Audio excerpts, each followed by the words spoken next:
Director Burns, you have extensive personal knowledge and experience with Putin. How do you assess what he's doing right now near and in the eastern Ukraine and the impact that may have? Is this an actual movement? Do we think it's a bluff to try to get concessions, a little of both? What do you think about the Putin actions right now as it relates to Ukraine?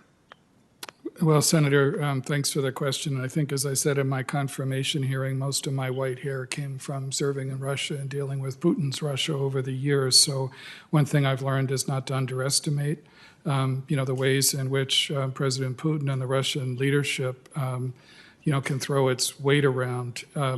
I think, and I'll turn to General Berrier about this in a moment, but, I think obviously the Russian military buildup in Crimea and alongside the border of the Donbass is a serious concern.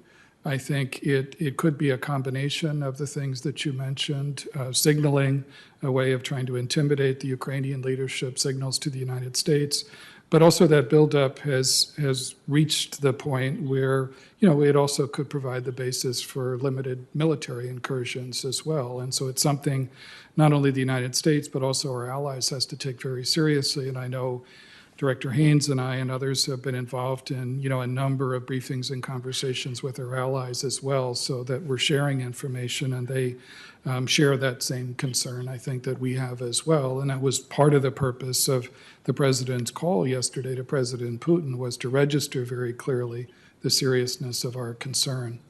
Good. We'll probably talk about that more later, too. General Berrier, what's your sense of what's happening there and the concerns we should have about it?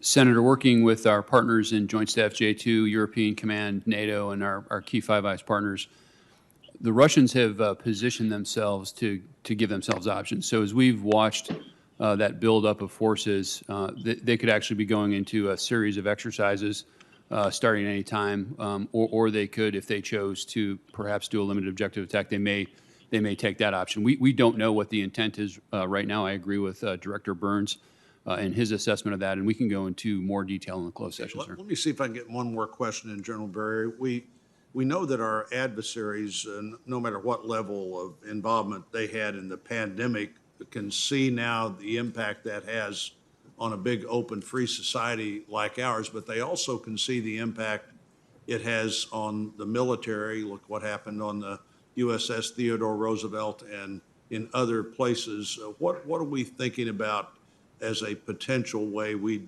respond to similar circumstances?